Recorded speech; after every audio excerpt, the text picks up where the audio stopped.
The man who once bent Wall Street to his will now stood powerless before a closed door. The Halden estate rose from the frozen outskirts of Westchester like a ship stranded in a sea of white. Acres of snow lay hushed, broken only by the skeletal branches of elms that rattled when the wind sharpened. The house itself was glass and stone, a monument meant to impress investors rather than cradle a family. Its walls caught the winter sun and reflected it in sharp angles, dazzling but lifeless. To the outside world, George Halden was still the man who had once orchestrated mergers so ruthless that his name became a verb on Wall Street. To Halden, they used to say, meant to win decisively, without mercy, leaving nothing but profit behind. But none of those victories followed him into the hallway of the East Wing. There, only one light burned at night, a square of dim yellow in a second-floor window. It belonged to his daughter, Clara. Behind that window, silence ruled like a monarch. She was 10 years old, though the house might have forgotten the sound of her laughter. Since the night of the accident, since the twisted wreck of steel and glass took her mother from them both, Clara had sealed herself inside. The door remained locked, her words locked tighter still. No coaxing, no pleading, no lavish bribes of toys or trips or tutors could draw her voice out. She lived in that room as if it were another country, separated by a closed door that not even her father's billions could open. George Halden stood before it more often than he admitted, hand hovering over the brass handle polished to a dull glow. He had faced hostile boards, collapsing markets, journalists hungry for blood, and never flinched. Yet here, at this unyielding wooden door, he felt like a beggar. He would wait, listening for a sound, a movement, a sigh, anything. Most nights he heard nothing at all. The estate was not always so quiet. Once it carried the rhythm of his wife's footsteps echoing down marble halls, her voice filling the dining room with warmth that softened even his hard-edged temper. Clara had been a laughing child then, trailing chalk drawings across the terrace stones, leaving dolls scattered in libraries, asking questions he never had time to answer. He thought time was infinite, that there would always be another day to listen. But time had been stolen one rainy night on the freeway. He had been away in Manhattan, locked in negotiations that netted him $500 million while his wife's car spun into eternity. It was not profit that haunted him, but silence. Silence in his daughter's eyes, silence behind the closed door, silence that made the whole house feel like a mausoleum carved from glass. George's nature had always been to calculate. Problems were equations, people were variables, markets were numbers to be balanced. He approached grief the same way, methodically.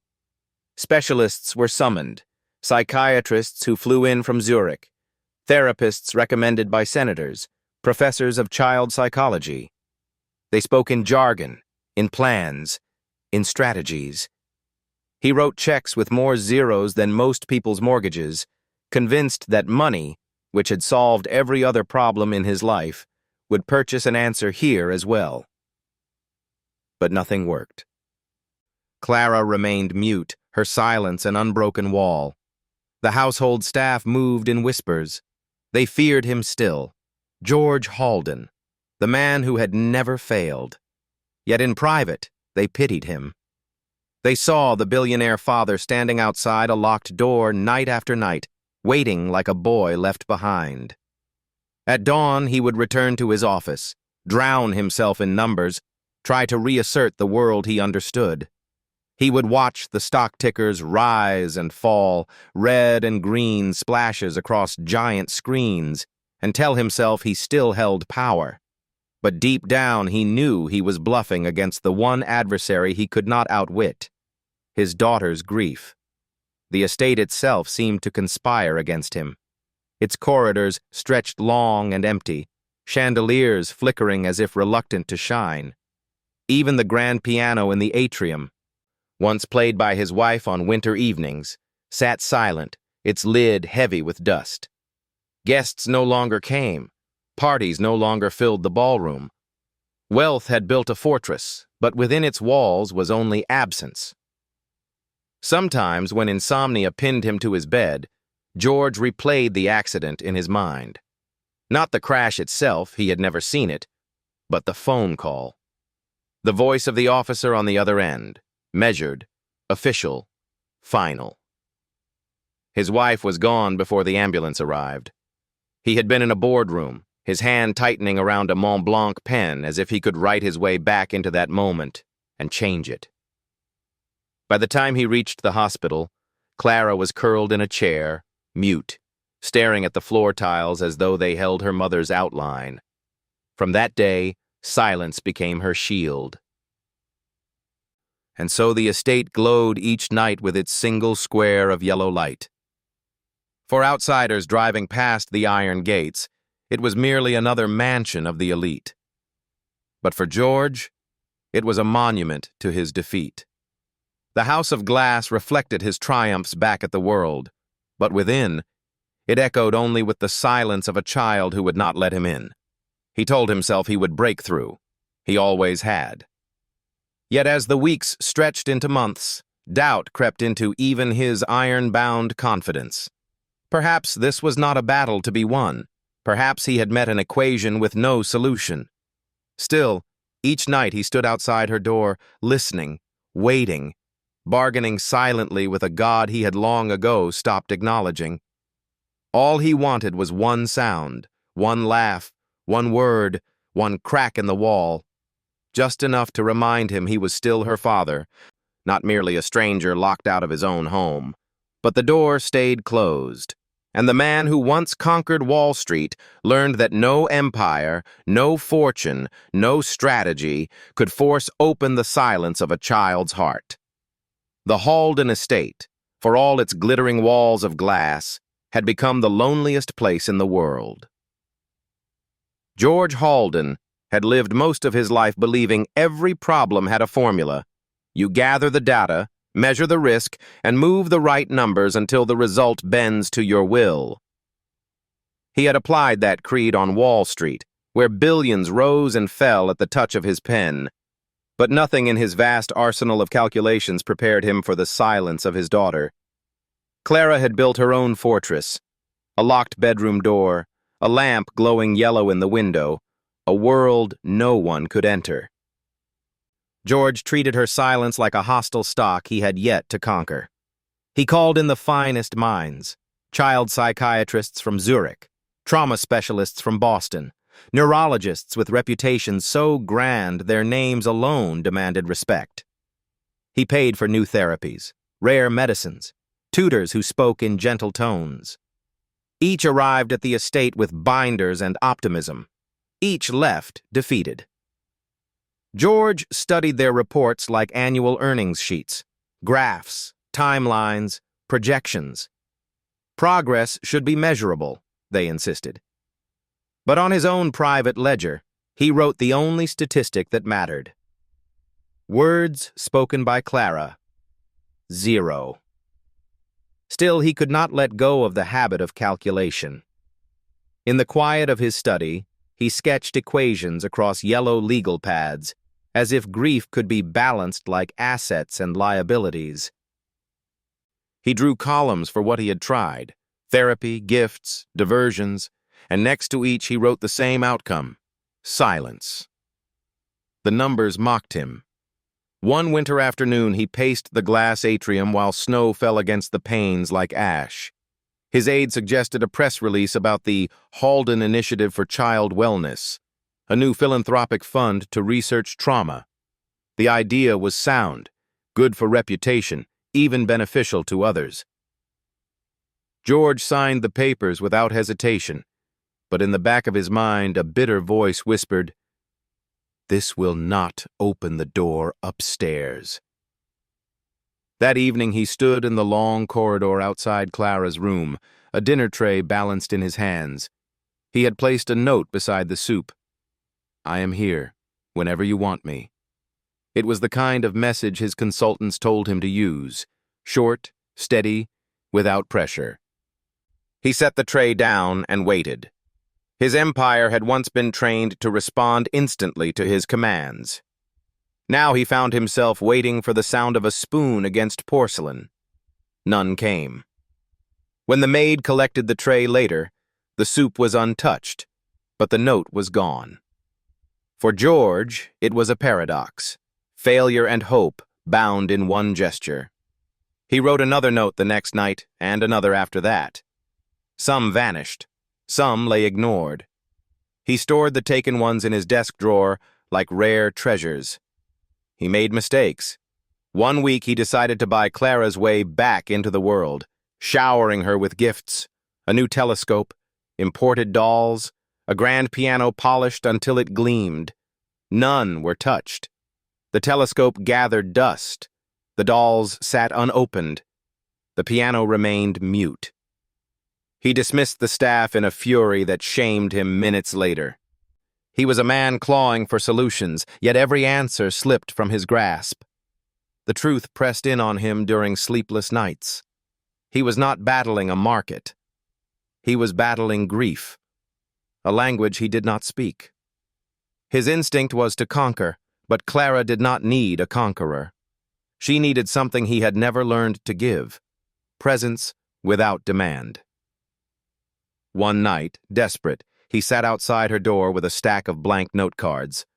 On the first he wrote, "I will be here tomorrow." He slid it under the door and waited. Minutes stretched into an hour. No reply. But when dawn came and he returned, the card was gone. He closed his eyes and felt tears rise unbidden for the first time in decades. For the outside world, George Halden remained a giant. His investments soared. His name still struck awe in boardrooms. But inside the house of glass, he was reduced to something unfamiliar, a father without answers. He began to understand, painfully, that equations could not mend silence. There were no mergers to negotiate, no hostile bids to outmaneuver. This was not a market to be won. This was a child who had lost her world. And as George sat one more night in the hallway, the cold seeping through marble into his bones, he admitted the truth he had long avoided. For once in his life, numbers would not save him. Only love, something he had spent a lifetime neglecting, might. But love was not a transaction. Love could not be bought. Love, he realized, had to be learned. The Halden estate had a way of swallowing people whole. Staff came and went, their names forgotten, their footsteps fading into the endless marble halls. For George, they were functions in the machinery of the household, cogs to keep the glass palace gleaming. But in the winter, after Clara's silence had hardened into stone, one new arrival went almost unnoticed. Her name was Margaret Lane. She was in her early 50s, her shoulders rounded from years of labor, her hands lined from scrubbing floors and ironing shirts in houses that never remembered her. She had come from the agency without fanfare, accepted the job without bargaining. To the other servants, she was unremarkable, another woman in a plain uniform, moving like a shadow. She cleaned without complaint, ate little, spoke less. But Margaret carried something rare within her, a memory for words. In another life, if poverty had not closed its fist so tightly around her, she might have been a teacher, a librarian, a writer. Instead, she carried fragments of poetry in her head like contraband. She had learned them as a girl in a public library, whispering lines to herself while hiding from the winter cold. Verses clung to her memory the way songs cling to others. When she scrubbed a floor or polished silver, she often recited them silently, her lips shaping syllables no one else heard. She noticed Clara on her first week, not because she saw her, no one saw the girl anymore, but because she heard the silence. Margaret had worked in houses of grief before. Silence had a sound all its own, a pressure that filled the air. The second-floor wing, with its single yellow lamp burning each night, throbbed with that sound. Her duties soon included carrying trays of food to the closed door. She would climb the staircase in the late afternoon, balancing soup or fruit or tea, and place it gently at the threshold. The door never opened while she was there. Sometimes the tray returned untouched. Sometimes a few bites were gone. Margaret never complained. She began, without deciding, to add something small, a folded napkin shaped into a swan, or a tiny sprig of rosemary tied with string. One evening, as she set down the tray, she found herself whispering. Not words of comfort, those had failed too many times in her own life, but lines of verse that had once steadied her. "Hope is the thing with feathers," she murmured, the words of Emily Dickinson slipping through the narrow crack beneath the door. She did not wait for an answer. She simply walked away. The next day, the tray returned empty for the first time in weeks. Margaret said nothing to anyone. She continued her duties, dusting the chandeliers, folding linens, polishing the banisters. Yet each evening, as she set down the tray, she offered another verse. Sometimes Whitman, sometimes Frost, sometimes scraps of Shakespeare she only half remembered. Her voice was low, almost casual, as if she were talking to herself. But she aimed the words toward the closed door. At first, there was no response. Then, small changes. A sketch left on the tray, a bird with outstretched wings, a slip of paper with 3 words, "What comes next?" Margaret's heart clenched when she read it, though she showed no outward sign. She simply tucked the note into her apron and, the next night, recited another poem in reply. The staff began to notice odd details. The girl's untouched room slowly shifting. A lamp moved closer to the door, a shadow pacing at night. Margaret never spoke of it, not even when George questioned her curtly about whether she had observed progress. She shook her head and said only, "Children heal slowly, sir." But inside she felt the thread tightening between herself and the girl. Margaret's own life had been a series of closed doors. She had grown up in a mill town where her father drank his wages and her mother stitched clothes until her fingers bled. School had ended early. Books became her sanctuary. She remembered nights when hunger gnawed and she had only a library card to shield her from despair. She had whispered poetry then, too, in the dark corners between shelves. Words had saved her. And now, perhaps, they might save this child. The irony was not lost on her. George Halden, a man with wealth enough to buy nations, could not reach his daughter. Yet a maid with nothing but borrowed lines might. One night, as snow pressed against the windows, Margaret left the tray and recited softly, "There is a crack in everything. That's how the light gets in." A pause followed, then a sound so fragile she thought she had imagined it, a faint scrape, like paper being slid across wood. She bent down and found a drawing pushed under the door, a window with a small square of yellow. Margaret touched the paper as if it were sacred. She did not show it to anyone. Not yet. Some things needed time to bloom before the world could trample them. Meanwhile, George remained blind to her quiet work. He still trusted doctors and data, demanded updates and charts. He did not know that healing was seeping in through poetry whispered by a maid no one saw. For Margaret, it was enough. For now. She carried her secret connection like a candle in her chest. She knew the day would come when the father would hear laughter not bought by his fortune, but coaxed forth by words he had long forgotten how to speak. And when that day came, the balance of the house of glass would begin to shift. The east wing of the Halden estate had become a corridor of ritual. Every evening at dusk, Margaret climbed the stairs with her tray. On it sat not just food, but a folded napkin, a flower from the winter garden, sometimes a small scrap of paper where she had written a line of verse. She never lingered long, only enough to place the tray gently on the floor and let a few words slip through the narrow crack beneath the door. At first, silence answered her. But silence can shift if you wait long enough. And Margaret was patient in ways few in that house could understand. One evening, when the snow outside bent the trees into pale arches, she whispered, "Hope is the thing with feathers that perches in the soul." Then she turned to leave. A faint sound stopped her, paper sliding against wood. She knelt. From beneath the door came a scrap of drawing paper. On it was a rough sketch, a single bird with wings outstretched. The lines were unsteady, but alive. Margaret's heart leapt, but she did not call attention to it. She slipped the drawing into her apron pocket as reverently as if it were a relic, and walked away. The next day, she left another poem. This time, Clara pushed back 2 words written in pencil, small and sharp. What next? From then on, a secret correspondence began. No grand speeches, only fragments. Margaret would leave a verse.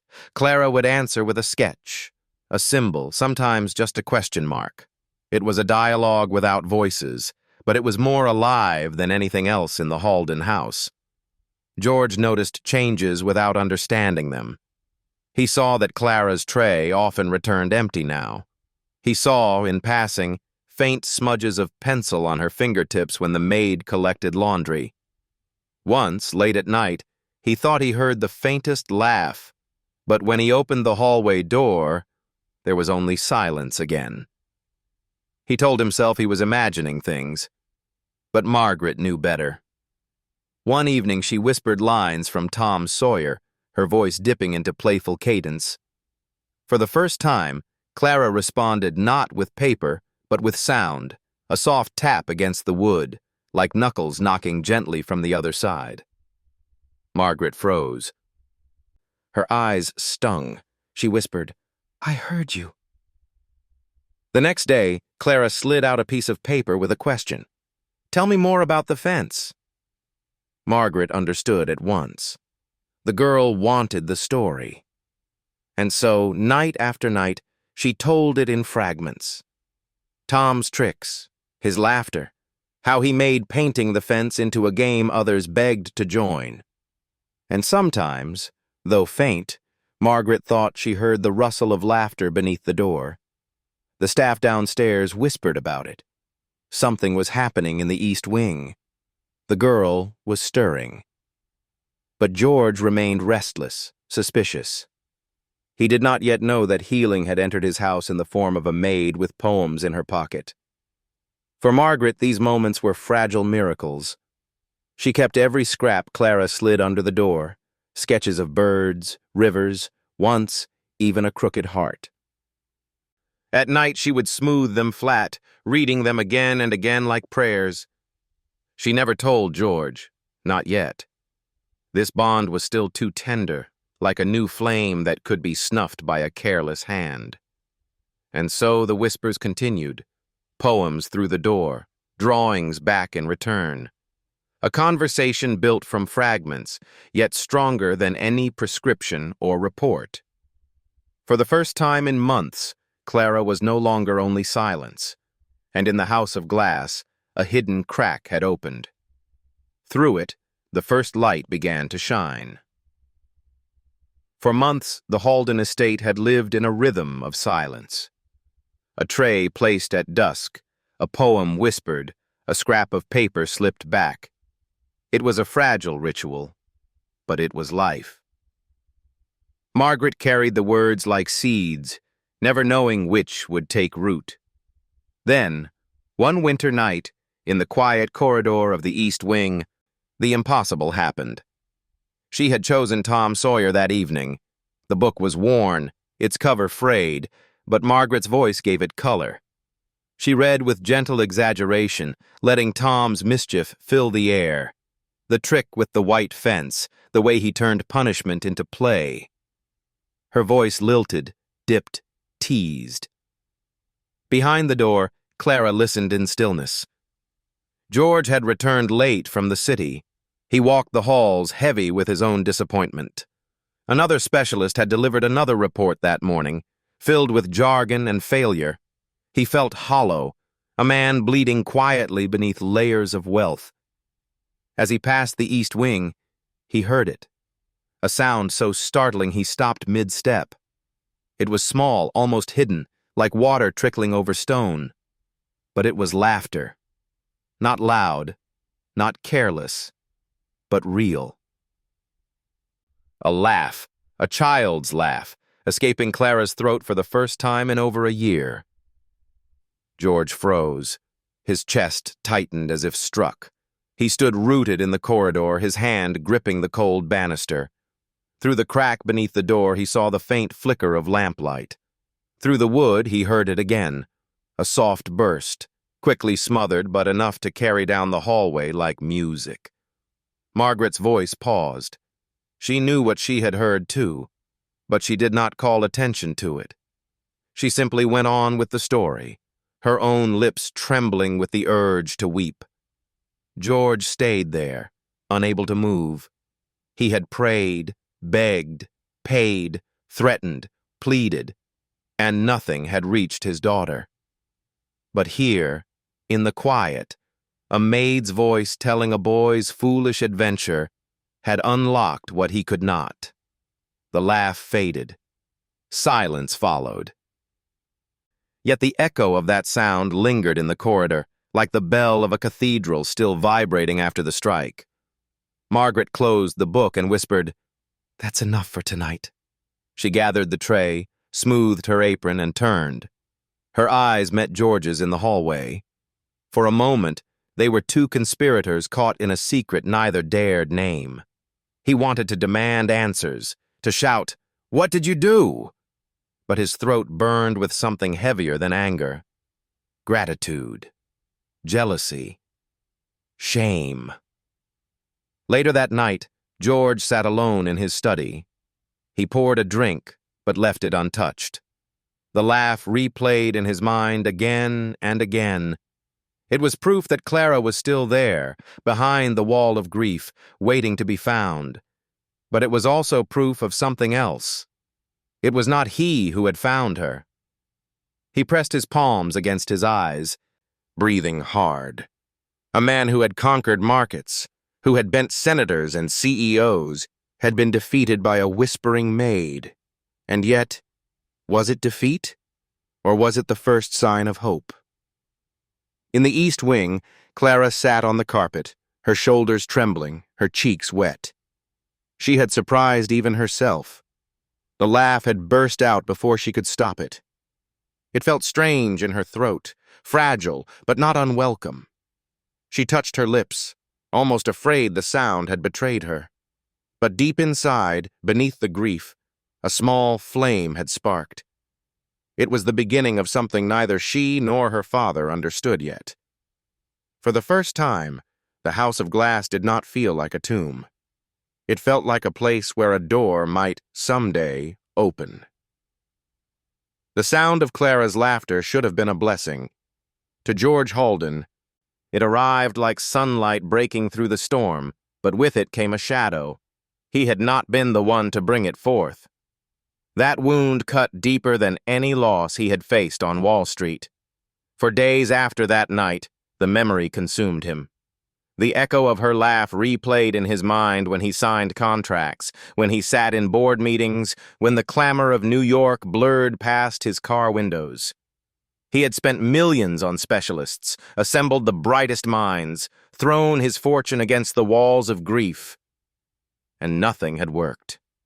Yet a maid, a woman with no credentials, no power, no name in the world, had managed what he could not. At dinner with investors, George forced his smile, but inside he churned. He could not banish the sight of Margaret in the hallway, book in hand, her eyes lowered, her voice weaving through the crack of a door. He could not shake the image of Clara responding, not to him, but to her. Suspicion crept in like frost through old glass. What did she say? What did she promise? What is she doing behind that door that I am not allowed to do? One evening, he intercepted Margaret as she descended the East Wing stairs. The Book of Twain was clutched against her chest. "What exactly are you telling her?" His voice was sharp, more accusation than question. Margaret blinked, startled. "Stories, sir. Only stories." "Stories." His tone cracked like a whip. "I brought the best doctors in the world into this house. Men and women who spent decades studying children. None of them reached her. And yet you, what? Whisper a few fairy tales and suddenly my daughter laughs?" Margaret's face did not harden. Instead, it softened, as though she pitied him. "Sometimes children don't need science, Mr. Halden. They need someone who remembers how to listen." Her calmness stung worse than defiance. He dismissed her with a wave, but the words burrowed deep. That night, George sat outside Clara's door himself. He tried to read aloud, his voice formal and deliberate, the way he presented at shareholder meetings. The words of Twain felt heavy on his tongue. He listened for a laugh, a movement, any sign. None came. The silence pressed in until he could not bear it. When he rose to leave, the door remained closed. The next evening, Margaret's whisper returned, and again, faintly, came the sound of Clara's quiet amusement. George stood at the end of the hall, his fists curling. His daughter was choosing someone else. Jealousy became a constant companion. He watched Margaret more closely than he had ever watched a rival trader. He studied the way she prepared trays, the way she lingered just a moment too long at the door. He told himself she was overstepping. He told himself she was stealing what rightfully belonged to him. But beneath the anger was fear. The fear that perhaps love was something he could not buy, could not command, could not manufacture. One afternoon, he summoned Margaret to his study. The vast room glowed with firelight against dark wood panels. She stood in her plain uniform, her hands folded before her, a figure swallowed by the grandeur around her. "I am grateful for what you've done," he said carefully, "but I will not have my authority undermined. Do you understand? Clara is my daughter. I decide what is best for her." Margaret met his gaze, unflinching. "With respect, sir, if you knew what was best, she would not still be silent." The words landed like a blow. No one had spoken to him that way in years. Anger surged, but so did shame. He dismissed her, but long after she left, her words hung in the air like smoke he could not wave away. George spent that night pacing the corridor, torn between two truths. Without Margaret, Clara might never laugh again. But with Margaret, he remained an outsider in his own child's world. Gratitude and jealousy waged war inside him, and neither surrendered. And so the man who once bent Wall Street to his will stood alone, staring at a closed door, afraid it might open one day to welcome someone else, and not him. George Halden had lived too long in a world where authority was never questioned. His signature could move markets. His presence could silence a boardroom. Yet here, in the fragile domain of his daughter, he felt powerless. Powerlessness soon curdled into resolve. He would act. He would fix this. Margaret's presence had unsettled him. Gratitude wrestled with jealousy, and jealousy began to win. Yes, Clara laughed again, but not for him. Not because of him. He convinced himself it was dangerous, even irresponsible, to leave Clara's healing in the hands of a maid. He needed someone with credentials, someone who fit his world of expertise and pedigree.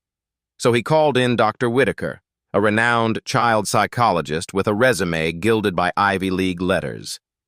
Whitaker arrived in a pressed suit, briefcase gleaming, every hair combed into authority. George greeted him with relief, as though he had finally summoned an equal opponent to this battle of silence. That evening, Margaret was told not to approach the East Wing. George gave the tray to Whitaker instead. The man knocked softly, then launched into rehearsed introductions through the wood of Clara's door. Calm phrases, coaxing words, assurances built from textbooks. At first, silence. Then suddenly, a sound George had not heard in over a year. Clara's voice. But it was not gentle. It was raw, sharp, breaking through the dam of her grief. "Go away!" The words pierced him. They were the first Clara had spoken aloud in months. For an instant, George's heart soared. She was speaking. But then the sound changed. Books slammed against walls. Furniture scraped violently across the floor.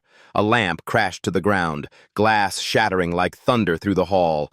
George rushed forward, pounding on the locked door. "Clara! Clara! Stop!" But the storm only grew. Screams tore through the silence that had once entombed her. Screams of fury, of terror, of grief too vast for a child to bear. Years of Wall Street battles had never prepared George for the sound of his daughter's rage. Whitaker backed away, shaken, muttering about trauma triggers and unstable responses. He adjusted his tie, his authority crumbling, and hurried out of the mansion, his polished shoes clicking like a retreat. George was left staring at the locked door, trembling. For the first time in his life, he had no strategy, no words, no weapon. His daughter's grief had exploded, and he could not hold it. Then, through the storm, another sound entered, the calm, steady voice of Margaret. Though George had ordered her away, she appeared at the end of the corridor, book in hand, eyes steady. She did not rush or shout. She simply sat against the door and began to speak, not to demand, not to coax, but to tell a story. "The tale of Psyche," she whispered. "A girl who lost everything, who wandered through darkness, who believed she would never see the light again."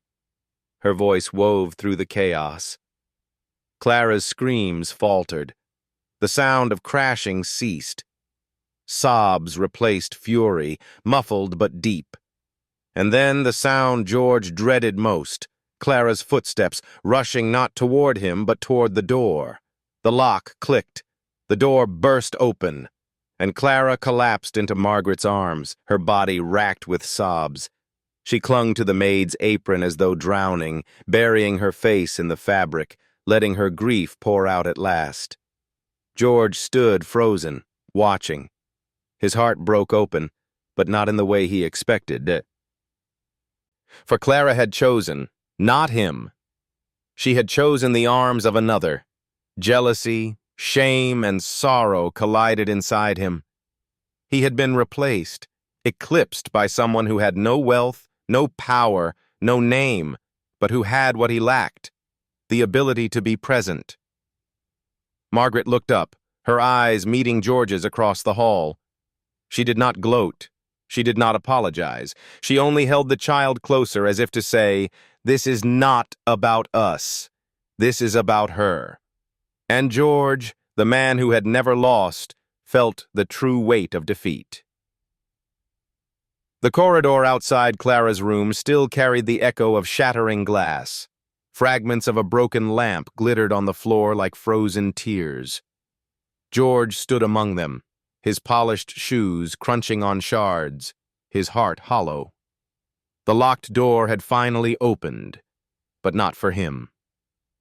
Clara clung to Margaret as though the woman were the last solid thing in a collapsing world. Her small body shook with sobs that came from the pit of her grief, raw and uncontainable. Margaret held her close, murmuring words not of correction or command, but of comfort. Slow, steady syllables that rose and fell like waves against the shore. George had imagined this moment 1,000 times. He had pictured the door opening, Clara rushing into his arms, her voice breaking silence with the word, "Daddy." He had imagined holding her, promising she was safe, telling her he would never let the world hurt her again. That dream had been his only refuge in the long nights of failure. But reality stood before him, cruel and unflinching. His daughter had chosen another embrace. He tried to step forward, but Clara turned her face deeper into Margaret's apron as though hiding from him. The rejection pierced him sharper than any insult he had endured in his ruthless career. His hands, which had once signed contracts worth billions, trembled uselessly at his sides. Margaret glanced up. Her eyes met his, not defiant, not apologetic, but steady. It was a look that seemed to say, "She needs comfort, not competition." The words he wanted to speak, "She is my daughter, not yours," died in his throat. What claim could he make in that moment? He had walls of glass, vaults of money, an empire at his command. But none of it could give his child what she found in the arms of a maid with nothing. George turned away, unable to watch, and walked down the corridor. The house loomed larger around him, its chandeliers and portraits mocking his emptiness. He descended the stairs slowly, each step heavier than the last, as though the weight of failure dragged him down. In the library, he poured a drink he did not taste. He stared at the shelves lined with first editions he had never read, the grand piano no one had played since his wife's death, the paintings chosen more for value than meaning. Wealth surrounded him like armor, but armor had never felt so useless. He heard the muffled sound of Clara's crying through the floors above, rising and falling as Margaret soothed her. It was a strange comfort and a deeper torment. His daughter was healing, but not with him. The night stretched long. He tried to work, but numbers blurred. He tried to read, but words dissolved. At last, in despair, he climbed the staircase again. He stopped outside Clara's room. The door was ajar now, a sliver of lamplight spilling into the hall. He peered in. Clara was asleep at last, her face pressed against Margaret's shoulder, her small hand tangled in the maid's sleeve. Margaret sat propped against the wall, her own eyes heavy with exhaustion, yet she did not move for fear of disturbing the child. It was a scene of tenderness George could barely endure. He felt like an intruder in his own house, a ghost haunting the threshold of his daughter's trust. For a long moment he stood there, the billionaire undone, the father broken. Then he turned away, the truth pressing into him like a blade. Love could not be bought, commanded, or forced. It could only be received, and tonight it had not been his to receive. In that quiet corridor of the House of Glass, George Halden tasted the bitter truth. He had not lost to Margaret. He had lost to himself. The hardest mirror to face is the one memory holds. The Halden estate was silent again, but not with the suffocating silence that had once ruled Clara's wing. This silence was different, heavier, almost accusing. George walked its corridors as though the walls themselves knew what had happened upstairs, that his daughter had opened her heart, but not to him. He had spent the night pacing, his footsteps echoing across marble floors, his hands shaking as they once never did. By dawn, he found himself in the West Gallery, where the portraits of ancestors loomed. They stared down from their gilded frames, men of power, women of elegance, all carved in brushstrokes of authority.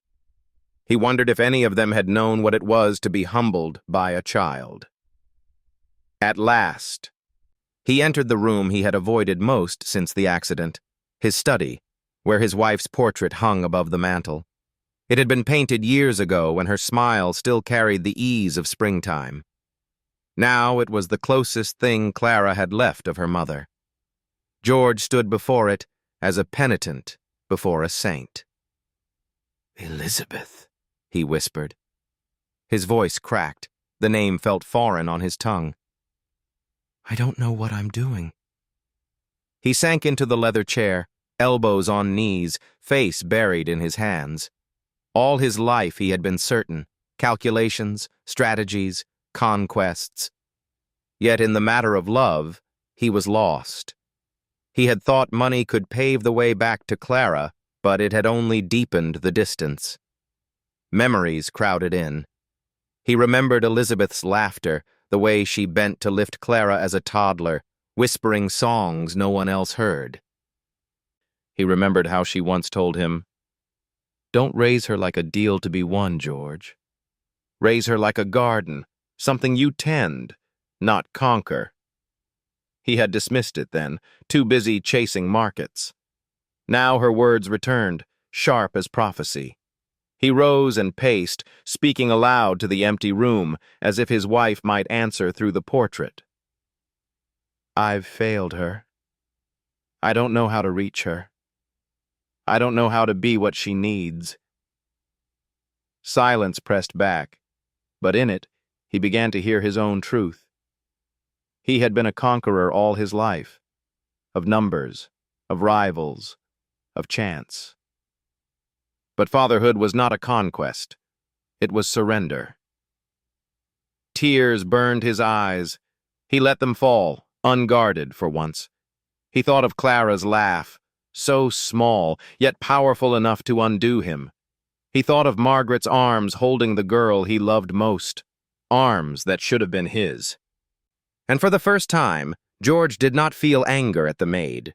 He felt gratitude and shame. Gratitude that someone had been there when he could not. Shame that his pride had made him blind.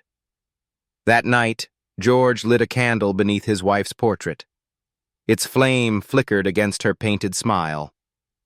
"Teach me," he whispered, "how to be her father." When dawn returned, he went to Clara's door. He did not carry a tray or a specialist. He carried only himself. He sat on the floor against the wall and said nothing. He did not bargain, did not command. He simply waited, hour after hour, as the house stretched into quiet. Margaret passed him once, surprised to see him there. He looked up, weary but resolute. "I don't know how to do this," he admitted softly, "but I'm going to learn." For the first time, she nodded with something like respect. That day, George Halden, man of steel, titan of Wall Street, learned his first true lesson in fatherhood: humility.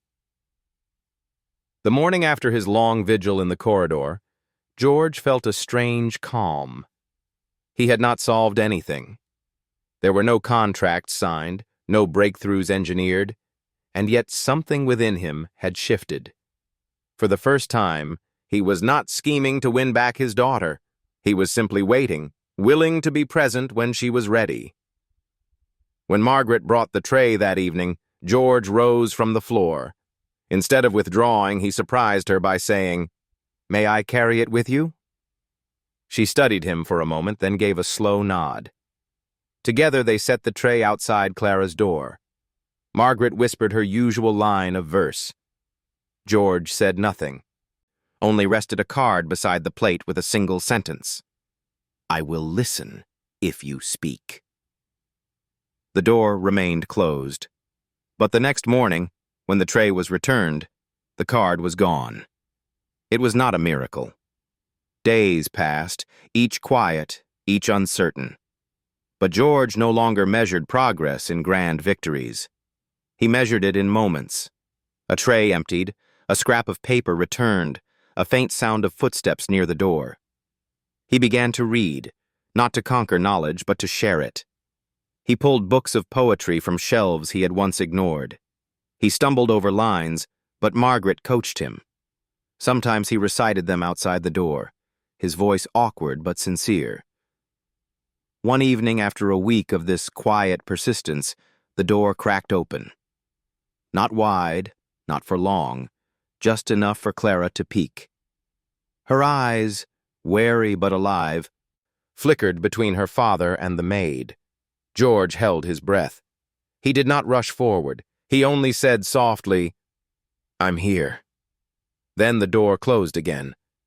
But the next night it opened wider, and then one night it stayed open. Clara stepped out, holding a notebook against her chest. Her eyes were swollen from tears, her hair tangled, but she looked at her father directly for the first time in months. She did not speak. Instead, she crossed the hallway, sat on the carpet, and opened the notebook. Inside were sketches, birds, windows, a heart half shaded in pencil. She held it out, offering it wordlessly. George knelt before her, his hands trembling as he turned the pages.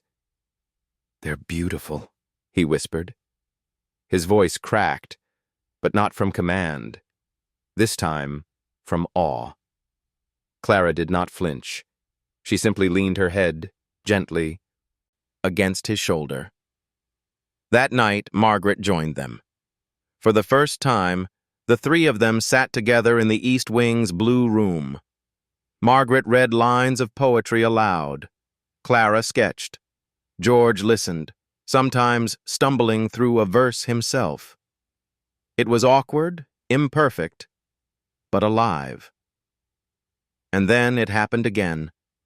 That sound he had longed for, prayed for, despaired of ever hearing. Clara laughed. It was soft, tentative, but real. This time it was not hidden behind a door. It rang freely in the room. George closed his eyes, tears slipping down his face. He did not try to own the laugh, did not try to claim victory. He only received it as a gift. When Margaret closed the book, George looked at them both. He no longer saw a contest. He saw a circle, small, fragile, but whole. "Thank you," he said, his voice low. It was not directed at Margaret alone, nor at Clara alone, but at the fragile grace that had finally broken the house's silence. From then on, the estate changed. It was not sudden, but steady. The halls no longer felt like tombs. Laughter returned, shy at first, then brighter. George spent less time in boardrooms, more time at home. Some nights he sat with Margaret and Clara reading poems. Other nights, simply listening to Clara's stories as she found her voice again. For once in his life, George Halden stopped trying to win. He had learned that love is not earned through conquest. It is received through humility. And so the man who once bent Wall Street to his will at last discovered the greater truth. In the end, it is not victory that saves us, but the choice to love and to be loved in return. Thank you for listening all the way to the end of this story. If you stayed until the final moment, perhaps you too carry a heart that knows how to listen and how to share.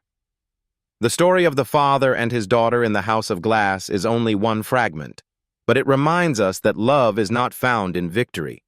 It is found in patience, in humility, and in an open embrace.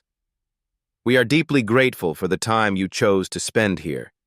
May you carry a little warmth from this story into your own life and share it with someone who might need a small light in their darkness. Thank you, truly thank you, for staying until the very end.